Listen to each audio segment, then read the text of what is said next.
So today is June 23rd. This is the first ripe fruit on my Four Seasons Taiwanese mulberry. Last year, to me, when it's ripe, perfectly ripe, it tasted just like my Illinois Everbearing, but you can tell the leaf is not like Illinois Everbearing. It's much dwarfing in growth habit compared to my Illinois Everbearing. My Illinois Everbearing likes to grow quite tall. This one is a slow grower in comparison. So we had about 80 above degrees the last couple days. The fruit last year was a little bigger, and obviously this is the first ripe fruit, so it'll get better.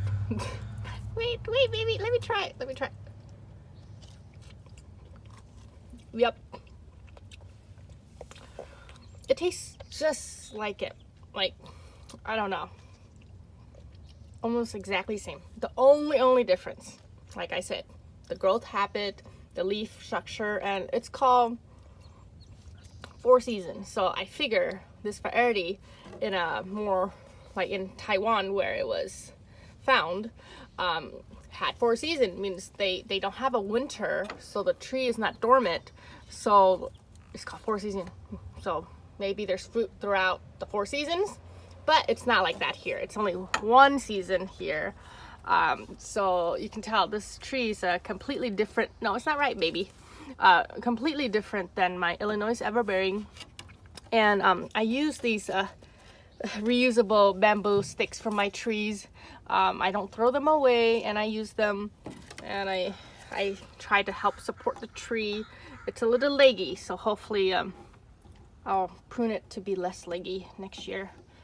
So this is my second year growing this variety, and I really like it. I haven't really decided. You know, I have so many varieties. I don't know which one to keep or which one to let go, because I'm trying to reduce my collection and just, you know, settle. But there's always varieties that I still want to test out to see how it is. So for me, I really like this. It's just like the Illinois Everbearing, except it's quite more productive. It means in a branch you can see there's 3 clusters. Like, it's, for its small size, it's more productive than Illinois Everbearing. So if you had a tree the exact same height, same age, you'll see the Illinois Everbearing will have less fruit on it compared to this Four Season Taiwanese mulberry.